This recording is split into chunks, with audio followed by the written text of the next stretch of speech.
Hi, welcome to another episode of Practical Organic Living. In today's episode, we'll be showing you some examples of what to plant in the fall winter garden in Northern California, Bay Area, roughly Zone 9B. So summer's finally coming to an end here. In our area, we have a very mild winter. So fall and winter is really the same thing in our area when it comes to garden planting.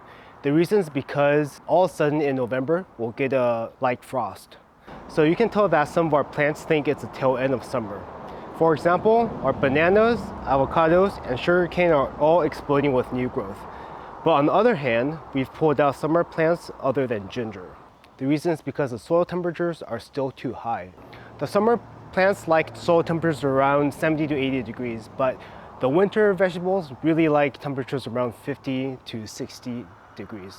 But in the meantime, I'm going to get started on starting seeds for winter vegetable garden, because in a few weeks, it's going to be a good time to plant a winter vegetable garden out. By that time, the soil temperature should have dropped to roughly 60 degrees or so. So now I'm going to be starting seeds for a fall winter garden. So I've got a variety of seeds here, including peas, some spinach, a whole bunch of Asian or Oriental greens, as well as a couple of lettuce varieties, and my favorite, which is the broccoli here. So the first thing I'm going to do is actually start the seeds in these 10-20 cell trays indoors so they'll germinate faster. So before I do that, I've got to fill these cell trays with potting mix. So let me fill these 12 cell trays with potting mix and I'll start getting to planting. All right, now I've got my potting mix ready and I've put some indentations in the potting mix, and I'm going to be planting seeds in here. So the first seed I'm going to plant is this lettuce variety here.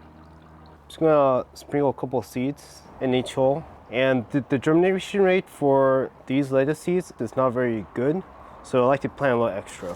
I'm gonna plant another lettuce variety as well.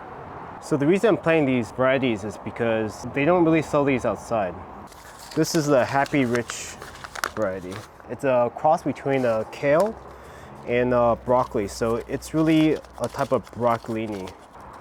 The next variety I'm going to plant is this purple Asian green. And the fact that it has a lot of purple probably means that it's really good for you. So what I like to do is just put a handful in each seed tray. And this was a free seed from the seed seller. We like this particular variety because it's got a really sharp, tangy mustard flavor. So these are best sauteed down. So this is the first cell tray. So I've gone ahead and prepared the second cell tray the exact same way that I prepared the first cell tray, and I'm going to plant additional winter veggies in here. So the first thing I'm going to plant is bok choy here, and this bok choy is a purple variety. The purple bok choy tastes about the same as the regular green white bok choy. And next up, I'm going to plant another variety of Asian green, and this one's supposed to be quick maturing, so we'll see. It's the first time I've planted this, so we'll see how it goes. And we like spinach a lot, so we planted a couple varieties of spinach, but one that I'll be starting right now because it's a little bit more heat tolerant is this particular variety of spinach here. All right, so now I'm gonna water these in and then take them inside where we'll be starting them indoors. So within a week, all these should sprout, and within 2-3 weeks, these should be ready to transplant out. So we'll bring along as we transplant them out, probably in about 3 weeks when the soil temperature is hopefully around 60 degrees. So see you then. All right, so I have 4 trays here that I've planted out. In this tray, I have the kamutuna, Japanese spicy mustard. Next to it, I have a kosaitai. It's a purple type of choy-sum. In these cells right next to the kosaitai, I have a type of broccoli. It's more like a broccolini actually. It's called the Happy Rich broccoli. So these have smaller florets, but they taste sweeter. And once you pick the main stem, there are a lot of side shoots that you can harvest. So in this tray, I have a type of Chinese spinach and also a type of Chinese or Asian leafy green. This is a really fast-growing variety that we're going to try for the first time.